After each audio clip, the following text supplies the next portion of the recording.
So I'm so excited to have a guest on the podcast today, Dr. Melissa McCreery. She's a psychologist, an emotional eating expert, and host of Too Much on Her Plate podcast. And today we're really going to be diving into eating and overeating and why that happens, and sort of digging into some self-compassion and how to break these cycles that we feel stuck in.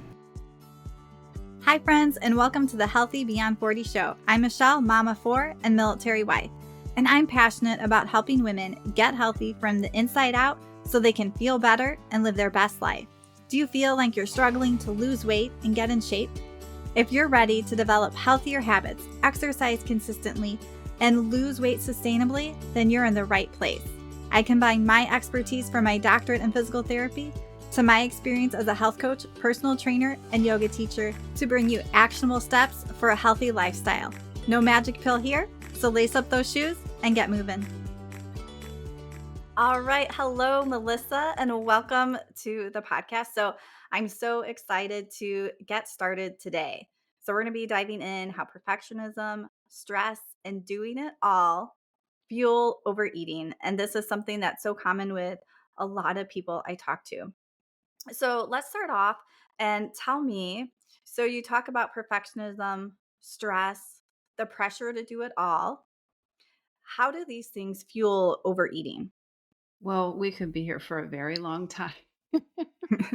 I think it's important to back up a little bit and talk about how important it is to be clear on what does fuel our overeating. So many times, almost all the time, if somebody is eating in a way that they don't want to, or they're emotional eating, or they're eating more than they want to, or they're binging on ice cream at night, the tendency is to get so focused in on how do I change that? How should I be eating differently? What do I need to eliminate? How do I need to control myself so I won't eat whatever it is that I just ate that I'm upset with myself about?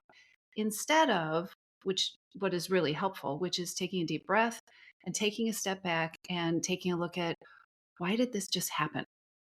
Why am I here? And there is always a reason. There's always a reason we eat. Sometimes these are physiological reasons, sometimes it is a need for fuel, and often it's a need for something else. It's a need for comfort. It's a need for stress relief. There's a whole concept of hidden hungers that I use with the women that I work with that talk about the things that we're really hungry for that aren't food, that food can become a substitute for. Um, and that gets even more complicated by perfectionism and the expectations that we have for ourselves. Because think about it, we're so hard on ourselves.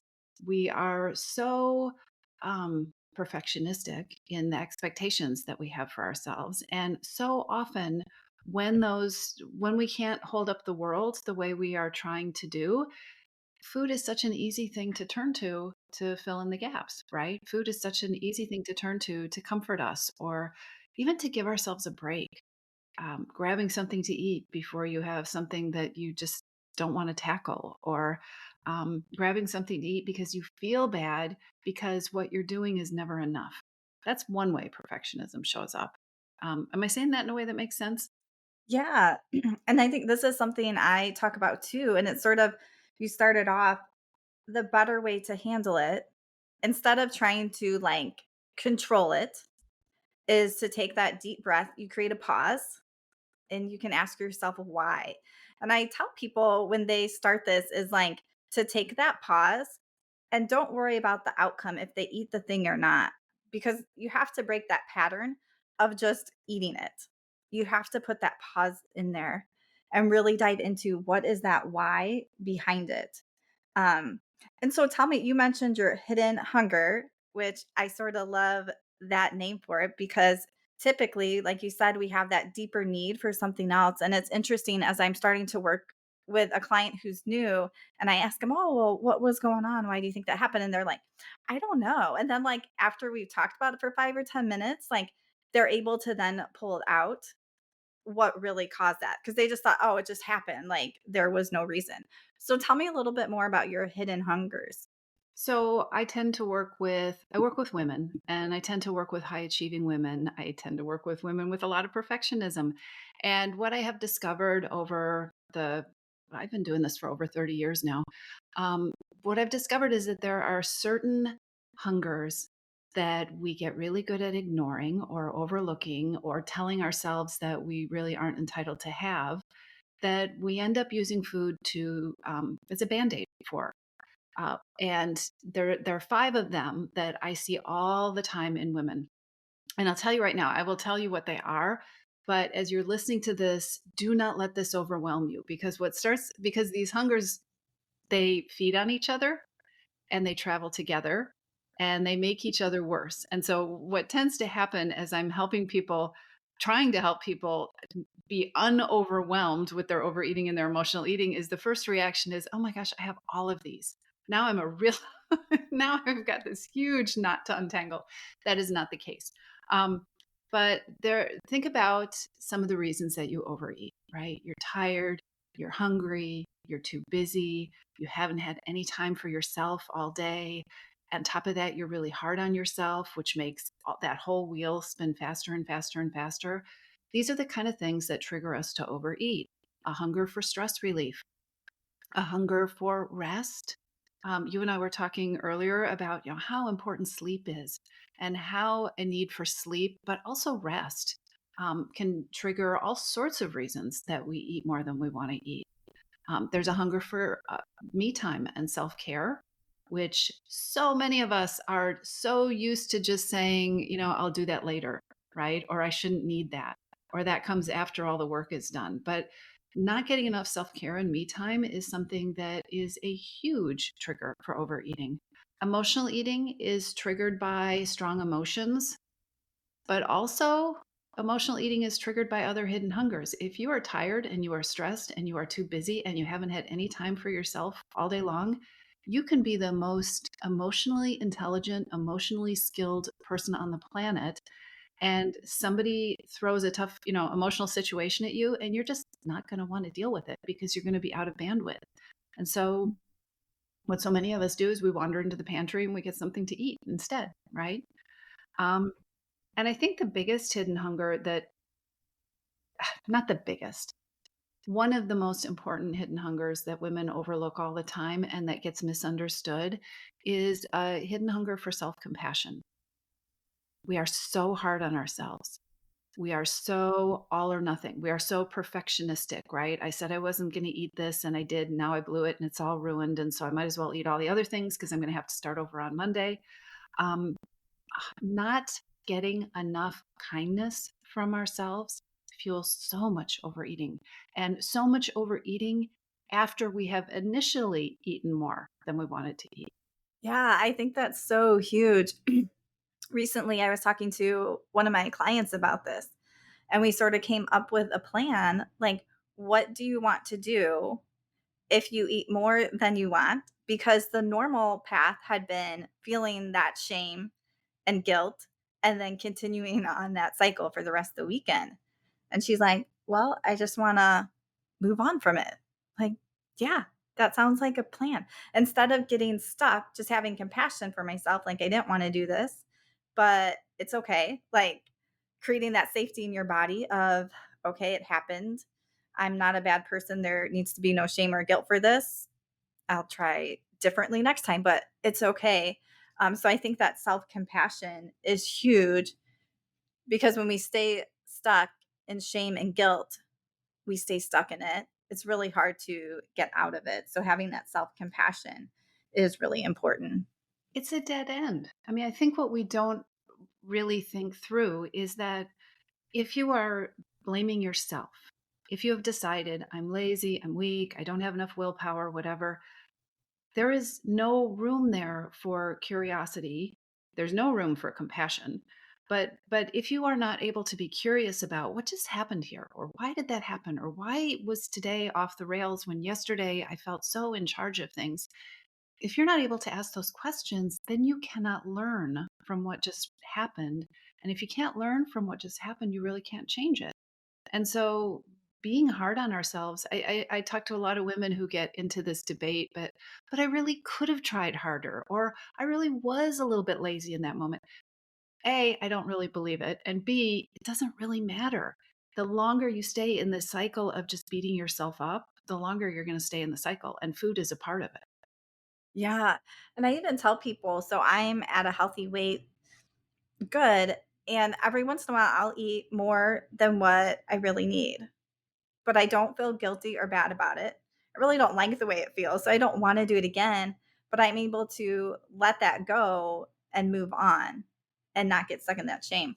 And so you mentioned curiosity. So, what are some ways that people can have more self compassion? So, I imagine one of those is curiosity. Anything else? Well, I would start, I think, with the belief that there is a reason I'm eating. Okay. You got to start there. There's something going on because that's where you can start getting curious.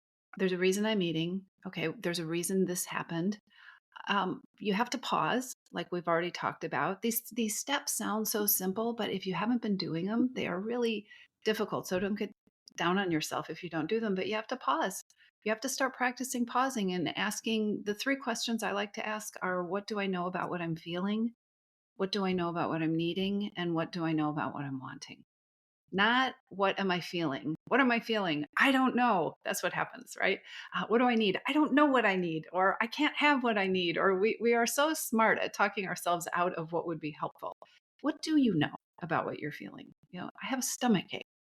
I feel grumpy. Okay, great. What do you know about what you need? What do you know about what you want? Don't get stuck in all the stuff that brains like to get stuck in, which is what we don't know. I think an easy way to start building self compassion, quite honestly, is I created a quiz. It's called the Hidden Hungers Quiz. It lives on my website, it's absolutely free. And the reason I created it was because all this stuff gets so overwhelming. What you can do is you can take the quiz. It's 30 some multiple choice questions. They're not even multiple choice, they're yes and no questions. And it will give you, it isn't going to spit out this thing that says, oh my gosh, you've got all the hidden hungers. Most of us have some of all the hidden hungers. It's going to give you, this is your primary hidden hunger. And this is important because if you know the primary hidden hunger, you can start making tiny, tiny changes there that are going to affect all your other hidden hungers. So you take the quiz, you get your primary hidden hunger, and you're going to get some easy resources that are based on that result. Like these are little steps that you can take. I work with busy women. I'm all about how do we keep it doable, which is another way you show self compassion, right? You don't decide, I'm going on a 30-day plan and I'm going to do this every single day. No, I'm going to try these things out. I'm going to experiment. I'm going to be imperfect. Self compassion always acknowledges that we are human beings. I'm going to be imperfect. I'm not going to remember to do it all the time. And guess what? Like we were just talking about, if you don't beat yourself up and you get curious, why didn't I remember it? I remembered it so easily yesterday. And today I did not even think about it. What was going on there? You're going to go down a completely different path than the self blame and shame and guilt one that we know, all of us know way too well. Yeah, absolutely. And I love how you frame those questions. What do I already know about how I feel, what I need, what I'm wanting? Because the way we ask ourselves questions is so important. And just like you were saying, so often we know more about ourselves than we think we know. A lot of times I'll ask people, like, what's the first healthy habit you want to start with? Like, they already know it most of the time. They know what they're ready to start with, but we sort of get just in this stuck place where we don't think that we really know. And everyone, I'll be sure to link that Hidden Hungers quiz down below. That sounds like an awesome resource to check out. So once someone knows their primary hidden hunger, you said in the resource, it sort of gives them some tips to start with. Can you just maybe give us an example of one hidden hunger and just a few things that would be helpful to do with that one? Yeah. Let's see. Well, let's talk about the hidden hunger for compassion because that's a tricky one. Because if we talk about, oh, I have a hunger for rest or I have a hidden hunger for stress relief, we can kind of start to figure out what that is.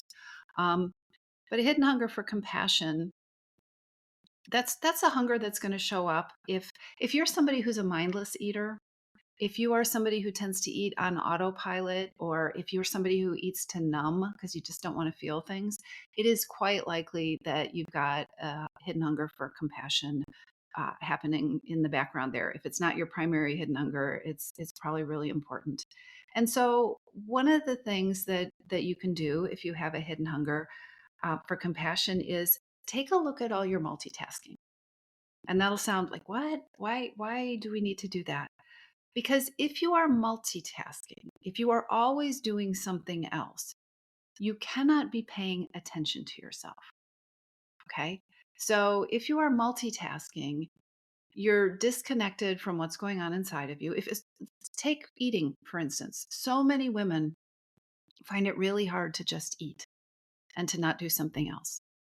Um, Often, if you experiment with this, okay, I'm going to try to just eat a mindful lunch. I'm going to not do anything else. I'm going to put my phone away, my book away. I'm not going to have the TV on while I eat. You're going to notice some things, but you might notice that you're really uncomfortable. You might start to notice what's going on inside your mind, how you're talking to yourself, what your thoughts are. Um, and then how you're talking to yourself about the thoughts that you're having. Maybe, you're thinking about your to-do list and then you're angry at yourself because you didn't do X, Y, and Z. You're going to start to notice the ways you're not compassionate with yourself. And then you can start to look at, okay, so how do I take care of that? So that would be a small thing, trying to pay attention. And like I said, that one's not as intuitive as what you would do if you had a hidden hunger for rest. If you're really exhausted, you take a break, right? And Yeah. start to find ways to do that. Yeah, absolutely. I love that one because I think mindless eating is huge, as is multitasking. And it's so important to come back to the present moment and to slow down. And something I talk about too, I call it buffering. So, where people are basically distracting themselves to avoid their feelings, Yes. which then, in the example of our health, a lot of times it ends up us eating things, or, we might lash out at people because we're constantly buffering and trying to avoid whatever that feeling is that feels uncomfortable. And I always tell people, like, we have to expand our capacity to tolerate an uncomfortable feeling. It's just a sensation in our body, and we can check and make sure that we're safe, but it's just an uncomfortable feeling. And if we can learn to tolerate that, just like you gave in that example of eating lunch, without doing anything, it might feel uncomfortable. And we can expand that capacity because in that situation, we know we're safe and it's okay to feel uncomfortable and we can adapt. So, do you have any tips for people to tolerate just feeling uncomfortable and not I'm reaching for food? I was just thinking about that. I think it is a lot easier to do something, for me personally, if I know why I'm doing it, if there's a meaningful reason behind it. And honestly, every single person who is listening, think about it. You do hard things all the time. You do uncomfortable things all the time. And you may not do them every single day and you may not choose to do them, but probably the ones that you do that you can think about, you did them, you know why you did them, right? You did them for a reason. And maybe you turn that into shorthand and you say, I had to do it. Well, probably you didn't have to do it. You just wanted the consequences that would happen if you did it, or you didn't want the consequences if you didn't do it. So that's the first thing, being really clear that this isn't, I have to have, I think that when people come into my group program and they want to experiment with mindful eating, the first response is, well, Melissa said to do this. I have to do this. Like, no, you don't have to do this. Let's talk about why it might be helpful to do it. Let's experiment to see what happens when you do it. It might be helpful because you might figure out more about the reason that you're eating. And guess what? When you are able to cure the reason, you don't have the food doesn't have the power anymore. I mean, that's what happens when you start to do this stuff. When you take care of your hidden hungers, the cravings go away. You're not fighting the cravings. We were just talking in my group. We had a group coaching call yesterday about that experience of realizing, wow, I haven't binged in weeks. I don't remember the last time I binged, which is so different from marking off X's on the calendar of every day you were really good and didn't binge, right? So part of it is knowing that there's a point to it. Discomfort is hard. I think I work a lot with rewards. Self compassion is a part of it. Self compassion is when instead of yelling at yourself to do this hard thing and beating yourself up when you don't do it, being really clear at the beginning that I'm asking myself to do something hard, right? Um, and giving yourself credit for thinking about it and trying to do it. The other way to sit with discomfort is make sure you're choosing a small step. Like, I'm not going to mindfully eat every single meal all week long. I'm going to maybe, if this is really uncomfortable for me, I'm going to try 10 minutes of my lunch and see what I learn there, right?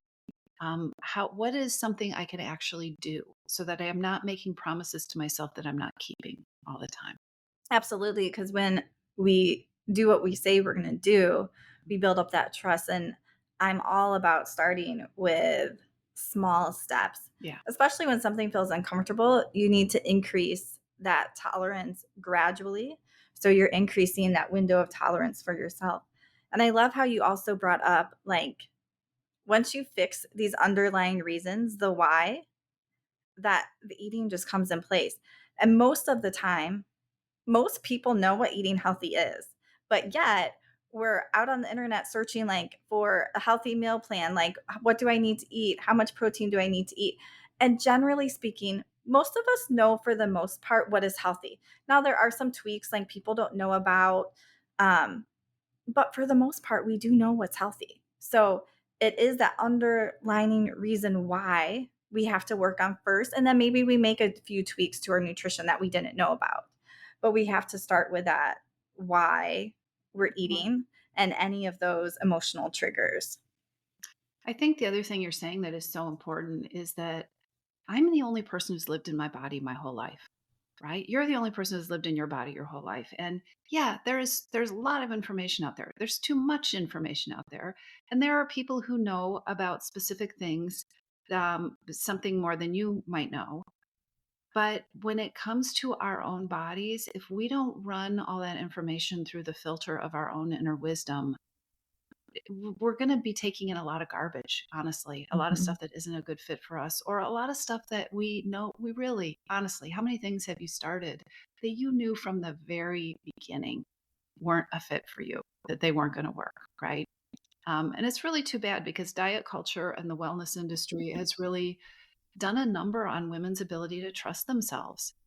We just get handed all this stuff all the time, being told you should do this and you should do this and this worked for me, it should work for you, and that's not how our bodies work. Yeah, absolutely. I think it's so important to filter information, Mhm. even as you're listening to this podcast. Like, what do you need and what do you need now? You can always write ideas down on like a brain dump list you can come back to later, but you have to find some place to start with. And I also find a lot of people might find a tool or something, whether that's more for like emotions or eating, and they hear it and then they don't really use it, or they do it one time and then they don't use it. So you have to find those couple tools that you can use, and you need to be consistent with them. Like, there's many different ways to work with your emotions, but you need to find that way for you and stay consistent with it so that you have that tool instead of being like, well, I don't know what to do with this feeling or this emotion. Yeah, I work with so many women who've got these giant collections of tools, right? These giant, like they could write books about stuff to do. And so what we do in my program is we set up experiments, and you decide, I'm going to experiment with this for 2 weeks, or I'm going to experiment with this for a week, and then I'm going to reevaluate. And part of what that does is it gives you permission to be imperfect. It gives you permission. The experiments, you learn from the results, right? You learn from the data that you collect.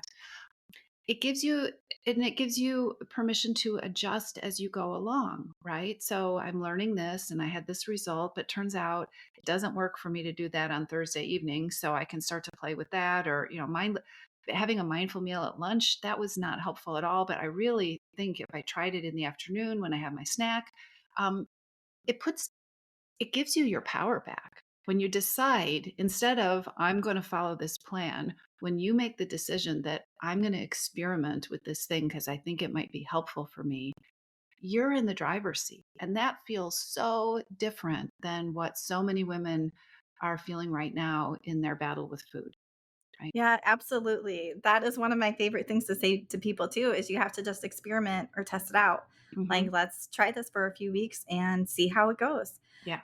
And it's okay if it doesn't work out, and great if it does. but we have to figure out what's going to work for us, that season of life that we are in right now. Yeah.